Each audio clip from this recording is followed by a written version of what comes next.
Well, hello again, everybody. Pastor Joel here with you one more time for the Past Days with Pastor Joel. Now, if you happened to watch a video already that said sometimes they get desperate, you're looking at this and it's like double take. Wait a minute. He's got the same hat, same shirt, same background. What's going on there, Pastor Joel? Well, yes, I'm doing 2 videos in one day. Can you believe it? Got a little extra time on my hands the next couple of days, so I thought I'd take advantage of that time. But you might want to check out that video if you haven't seen it yet. Again, it's called Sometimes They Get Desperate. I also did another video called Everything But the Bible, and I did another video that was called, what did I call it? So you're in a cult now, like as a question. And these are sort of some videos where I am trying to refute those who are trying to refute preterism, aka fulfilled eschatology. Throw in your favorite fulfilled pronouns, and this has kind of turned into a little series, and so I'm continuing on now. And I thought this particular pushback needed its own video because it has to do with the dating of the book of Revelation, which is very important. Why is it important? Well, because if Revelation was actually written at the traditional date given, which is usually around 95, 96 AD, and I'm going to give the main rationale for that in just a moment, then whatever it was talking about could not possibly have been the events leading up to and including the destruction of Jerusalem and the temple in AD 70, because it would have been written about 2.5 decades later. Some people say that they're just convinced Revelation was written at that 95, 96 date, that this completely upends preterism. Now, I thought about this a little bit, and even if Revelation were written later, it would not completely upend preterism. What it would do in my mind is it would completely upend the idea of Revelation being a part of the canon of Scripture, because there's so much continuity in the whole rest of the New Testament of the imminence and the timing, from the lips of Jesus himself, as well as the apostles. So in my mind, if Revelation was actually written at a later date and wasn't talking about those events, it would be incongruous with the rest of the New Testament. You could say the book of Revelation has no business being there, part of the canon. You could maybe even say, because of that, I'm not sure if the New Testament is inspired, and therefore you could say, I'm not sure if all the scriptures are inspired. You could do that. But to throw out preterism because one book seems to be talking about something that's a little bit different, to me is a little bit of a straw man argument. But the good news is I think we can make a very strong case that the book of Revelation was indeed penned before AD 70. And I'm not even going to bother with what would be called the external or extra biblical evidence for that, because there's so much strong internal biblical evidence. But what I first want to do, sounds like I went into some strange accent there. What I first want to do, I don't know what kind of accent it would be, strange, is I want to go to a quote from one of the church fathers, Irenaeus, because this quote, and I've looked around and studied this out a bit. It seems to be that this one quote from Irenaeus is basically the strongest quote, the strongest idea used to say that the book of Revelation was written in 95 or 96 AD. This is kind of the go-to evidence, just this one quote, which in and of itself, even if the quote was clear, it would be interesting that's all that one quote. But this has been seen as the traditional view, and like a lot of things, it's just an assumption. Well, of course it was written then. Of course. And so what I want to do here is I'm just going to look at a couple points. I'm going to be looking down at some notes here. This is a little article by Dr. Taylor Marshall, Irenaeus, on the date of the book of Revelation. And I chose this because it's easy to understand. So Irenaeus, again, was a church father who apparently was mentored by Polycarp, who knew the Apostle John. And so the idea is that John would have given accurate information to Polycarp, who would have given accurate information to Irenaeus. So the logic in that is sound, and if Irenaeus knew Polycarp, who knew John, and in fact if Irenaeus said this was written in 95, 96 AD, that would be a pretty strong case, even though it's just this one quote. And so let me give you the quote, and I'm going to read just kind of one verse before it so you have just a bit of context. And just bear with me, try to listen in, because I don't have a way to put it up on the screen. So here is what it says. We will not, however, incur the risk of pronouncing positively as to the name of Antichrist. For if it were necessary that his name should be distinctly revealed in this present time, it would have been announced by him who beheld the apocalyptic vision. So that's some context, and here is the direct quote. For it, or he, was seen not very long time since, but almost in our day, towards the end of Domitian's reign. Let me read that again. For it, or he, was seen not very long time since, but almost in our day, towards the end of Domitian's reign. Now, Domitian was the emperor that would have been reigning at that time period, around 95, 96 AD. Of course, it would have been Nero Caesar if it was penned 66 AD, somewhere 65, 66. So that in and of itself, for it or he was seen not very long time since, but almost in our day, towards the end of Domitian's reign, doesn't seem like the clearest quote I've ever heard, just in and of itself. A theologian as astute as R.C. Sproul, who's well-renowned, acknowledged. This quote is a little bit confusing, and Dr. Taylor here, whose article I'm looking at, is saying the same thing. And so what he says is he went back and checked the Greek, and that's a problem. Is not only is a quote in and of itself not necessarily really clear as to whether John was John said to have written Revelation in 95 or 96, or was John, who wrote Revelation at some point, seen in 95, 96. That's kind of the dispute, and in the Greek it's not real clear. So here's what Dr. Taylor says. He said he went back and looked at this Greek as perceived by Eusebius. So here you've got a second source. This is kind of what Eusebius said about how the Greek might have worked with Irenaeus' quote. So option one, for it, that is the vision, was seen not very long ago, but almost in our day, towards the end of Domitian's reign. So that option number one, would be that John in fact did pen Revelation under Domitian's reign in 95 or 96 AD.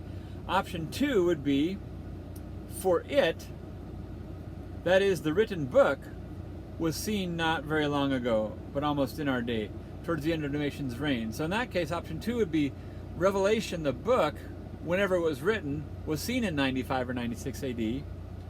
And the last quote here would be, for he, that is the Apostle John, was seen no very long ago, but almost in our day, towards the end of Domitian's reign. So in other words, John was seen in 95 or 96 under Domitian's reign, that same John who at some point wrote Revelation. So there seem to be three options here, and I love the honesty of Dr. Taylor. So which is it? He says, I have no idea. But listen to what he says next. I just think that it's interesting that the classic patristic text for proof that John wrote the Apocalypse around AD 95 is ambiguous. So he's saying whichever option it is, I mean, why are we taking a quote that's kind of ambiguous and hard to understand because of how it's written on its face and because of how the Greek could work in several different ways? Why are we using this for like the strongest evidence of a 95, 96 AD writing? Good question. And he goes on to talk about Robert Gundry, who's another person who's done really good work on this subject. And the fact is, this is not nearly as clear as people would like it to be. Now, before I go on, trying to persuade you that Revelation was in fact written at the earlier date, which would be sometime around 66, 67 AD, somewhere in there, let me give you some good sources that you might want to look at. One is Redating the New Testament. Redating the New Testament by Dr. A.T. Robinson. Now, the interesting thing about A.T. Robinson, not a conservative scholar, in fact, a pretty liberal scholar. But he just went and searched this out, and he came to the conclusion that all of the New Testament was written prior to AD 70. And I think he has one of the best arguments. The temple for Jewish life, and Jerusalem for that matter, called the Holy City, but the temple specifically, was everything. It was the whole hub of their society, religiously, politically, culturally, socially. It's where the sacrifices were done. It's where the priests worked on behalf of the nation. And I don't think we have really a very good way in our context of 21st century Americans, or some of you that might be watching from other places, we don't have a really good way to relate to just how all that was so tightly knit together. And so when their temple was destroyed, and we know Josephus records, some 1,100,000 Jews were killed, and many, many more, tens of thousands, outside of the city, 100,000 gone into slavery, that all the temple archaeological records destroy the whole temple, incinerated, as Jesus had said, not one stone will be upon another, and that coming to fruition. I mean, it's hard for us to get a handle on exactly what that meant for the Jewish culture. And maybe we can get a sense of it a little bit if we go back to 9/11. Hard to believe now, that's almost 22 years ago. But when the two Twin Towers were torpedoed, how's that for an old Baptist pastor? I'm not really an old Baptist pastor, but I have preached in a Baptist church. That alliteration, it just like came off the tongue. It was amazing. I was amazed personally. I really enjoyed it. And then you gotta have a little fun with these, right? By the way, just quick interjection. Don't forget, said this on the last video too, but 118 subscribers as I'm recording this.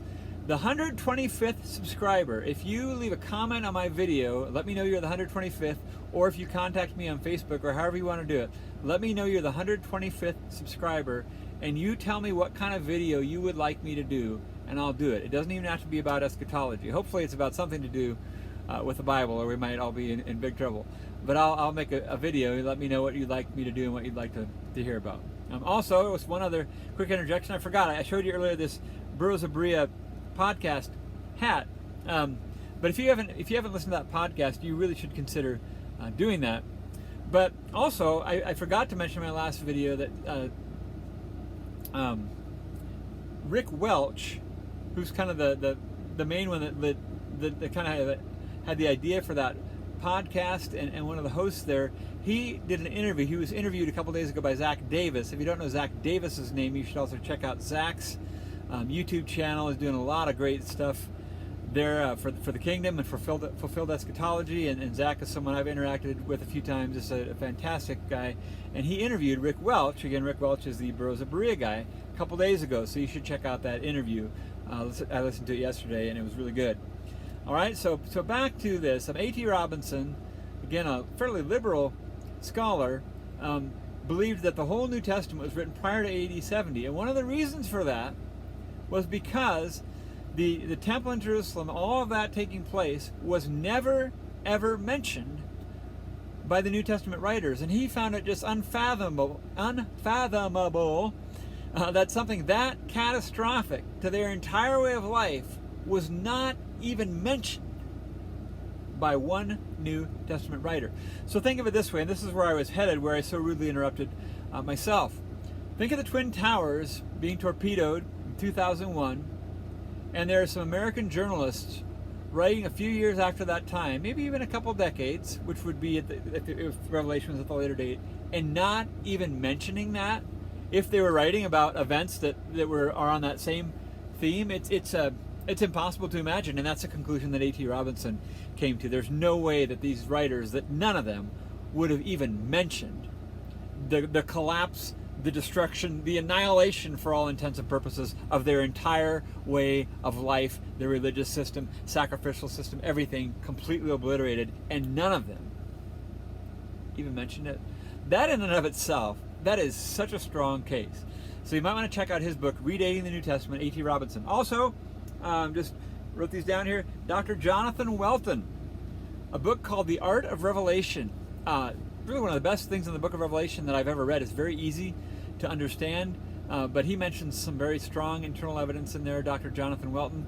And then probably the kind of magnum opus on the the trying to persuade us that the book of Revelation was written at the early date is Dr. Kenneth Gentry, Before Jerusalem Fell. I believe it was his doctoral thesis. I have it. I've got all these books, actually. It was about 400 some pages, and like all of that is arguments with external evidence and internal evidence of why he believes the book of Revelation was written at an early date. All right, so you might want to check those out.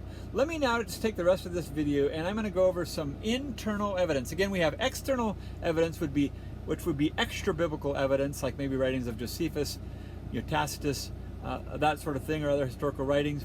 But I want to stick with the internal evidence itself. One of the things you'll find if you're in discussions or debate type of contexts with people who are trying to disprove preterism, and I think this is fair. The moment you go to external biblical sources, they'll say, if you're going to prove this to me, you need to use the Bible and only the Bible. And even though those historical sources are helpful, they're going to want you to stick within the text of Scripture, and the fact is that's all we need. Now these other sources I think are really helpful, and I've been blown away by some of the ways that they corroborate the biblical evidence. But we can do it just within the Bible itself, and that's called internal evidence. So here's some internal evidence.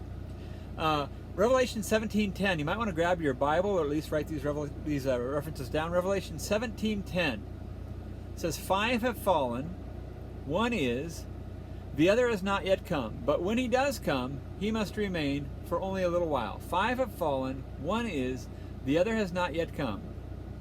But when he does come, he must remain for only a little while. And if you trace the history of the Roman Caesars, starting with Augustus, I believe, you would get to where it says 5 have fallen, and then Nero would be the 6th emperor. So this is, again, pretty strong evidence. 5 have fallen, one is, who would be Nero, who was reigning at the early date time. And then it says the other has not yet come, but when he does come, he must remain for only a little while. And after Nero Caesar committed suicide, there were, I think, 4 Roman empires that came after him, but it was very chaotic, and they all ruled for a very short time. And so that's why it says he must remain for only a little while. 5 have fallen, one is, who would have been Nero. The other, next in line, has not come, but when he does come, he's only going to be there for a short time. And that happened with the next couple as well. Of the first 7 kings, and again we'd have Julius Caesar, Augustus, Tiberius, Gaius, and Claudius. I forgot I had written these down. So Claudius would have been the 5th, and then Nero was the 6th. The one who had not come yet was Galba. How about that? I wrote that down in my notes and didn't even bother to look carefully. But he only remained about 6 months. And so this, we can clearly see that the current Caesar at the time of John's writing would have been the 6th Caesar, Nero. One thing that I don't think I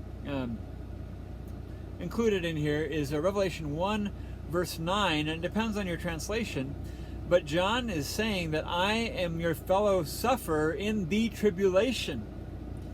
The tribulation. So if he is, in fact, is talking about the Great Tribulation, and depending on what you've looked into and what you've read and so forth, Jesus is saying the Great Tribulation would be one of the things that would take place within these things of this generation, Matthew 24:34.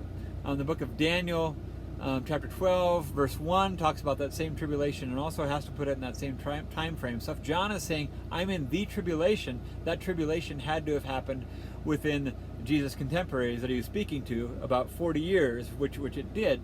And if the Revelation was written at the late date, it would be after that time. Also, John would have been, we don't know exactly how old he was when he began ministering with Jesus, but he would have been very, very old. There's another report that he was seen around the same time frame and could barely even walk and had to literally be helped up to, like if he was going to speak to a church, had to literally be helped to be able to speak to them.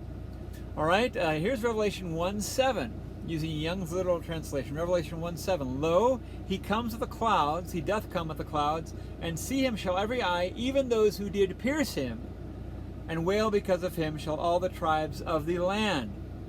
So, what are the, again, if this was 95, 96 AD, if there were people around that had actually pierced Jesus, that would have been the Jews who had him pierced by the Romans, or potentially the Romans that actually did it, they would have been, it would be hard to believe that they would have even been alive at that time. But also notice here that Young properly renders this, wail because of him shall all the tribes of the land. There were no tribes of the land after the temple and everything was destroyed and the archaeological records were burned. At least nobody would have known who they were. We just don't see them being talked about as tribes after that period of time. All right, there's another another good point. You also have a couple of verses in Revelation that talk about the synagogue of Satan. So you've got Revelation 2:9, those who say they are Jews and are not, but are a synagogue of Satan. Revelation 3:9. So easy to remember those references, 2:9, 3:9. 3:9 says, I'll make those who are of the synagogue of Satan, who claim to be Jews, they are not, but liars. Okay, the activity of the Jewish leaders and Judaizers in the church is mentioned in the letters to the churches of Revelation. Again, after all that was destroyed, what do we hear about Jews after that time persecuting Christians? Nothing. So if at this time there are still Jews persecuting Christians, it has to be within that time frame of when that persecution was happening. That seems pretty obvious. We also probably have proof of the existence of the temple in Revelation 11. It talks about John is given a measuring rod this is Revelation 11, verses 1 and 2. I was given a reed like a measuring rod and told, go and measure the temple of God the Father with its worshipers. Exclude the outer court. Do not measure it, because it's been given to the Gentiles. So many people believe the fact that John was told to measure the temple means it was still there. Now, fairly, some who push back against that particular argument would say, well, because Revelation is a lot of it's apocalyptic and so on, done in symbols, we can't be sure that he was talking about like a physical temple to measure. It may have been a spiritual thing, and that's a fair pushback. It's interesting that most of the people who might want to use that deny that Revelation is a book of symbols and metaphor at the same time often, but at any rate, you could use that. And then there are a couple other things here, but I want to just skip to also the time statements. Revelation, right at the beginning of the book, it talks about, these things were to take place soon or quickly, depending on your translation. And then you go all the way to the end of the book of Revelation, and 3 times in that final chapter, I'm coming soon. One of the times Jesus says that, I can't remember the verse right offhand. It's in chapter 22 of Revelation. He's saying, I'm coming and my reward is with me, which sounds an awful lot like Matthew 16 verses 27 and 28, where Jesus says, I'm coming in the glory of the Father with my angels to reward those. And so there's all these tie-ins. So my question would be, if we can assume, stronger than assume, if we can prove that all the language we see, the eminence in the New Testament, soon, at hand, judges right at the door, near, if we can make a case that those actually meant what the authors thought they meant, that it is the last hour, Peter, 1 Peter 4:7, the end of all things is at hand. If those were relating to one specific event, and Revelation is using all those same terms, and we have an event that took place, it's a really strong case, and the internal evidence I've given for Revelation just from those few verses, and again, A.T. Robinson's conclusion that there's just no way that this could have been written later and no one even mentions it, I think we have a real ironclad case. And then when you realize that Babylon is, the Babylon of Revelation is none other but Old Covenant Jerusalem, it's such a strong case, and Irenaeus' somewhat ambiguous quote just sort of sifts away into nothingness. And again, you kind of think that's all you have, and yet I've got this incredible amount of internal evidence, including these very scholarly works that were written that came to these same conclusions. And so I just think it's all there. And one final thing I would say, and if you haven't heard this before, it's pretty amazing to think about. And again, I would just encourage you, just entertain it, that it might be true. In the Synoptic Gospels, and then we're ending the video with this, the Synoptic Gospels, Matthew, Mark, and Luke, they're called the Synoptics. The synoptic just means basically a synthesis of a lot of things.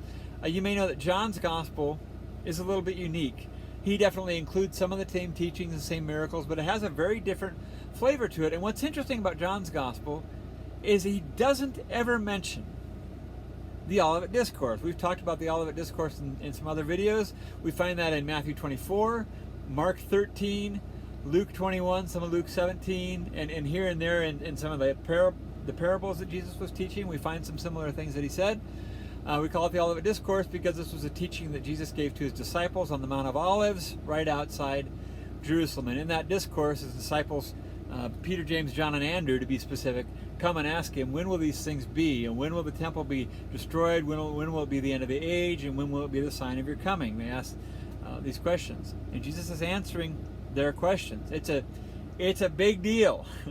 Our eschatology is largely based, that would be a butter eschatology. I just came up with it, never had one lesson. Anyway, train of thought. Anyway, our eschatology is largely based around what was taught in the Olivet Discourse. So it's huge. Why did John leave it out?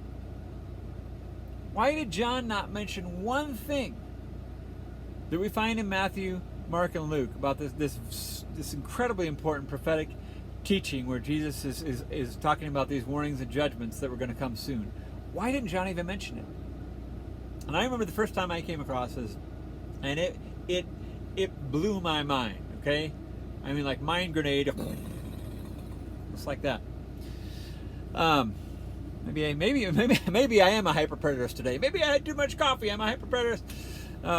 Anyway, what if John, in fact, did include an Olivet Discourse, but he took a separate letter called Revelation? Well, that's all for now.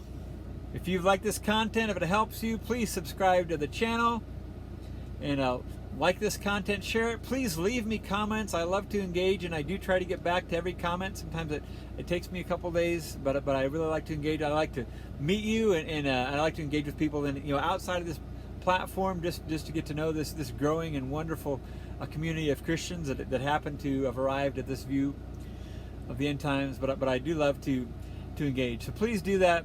Please subscribe. Let's get this glorious message of what I'm starting to call the complete gospel, this message of fulfilled eschatology. Let's get it out as close as across the street and as far as across the world. Pastor Joel saying bye for now.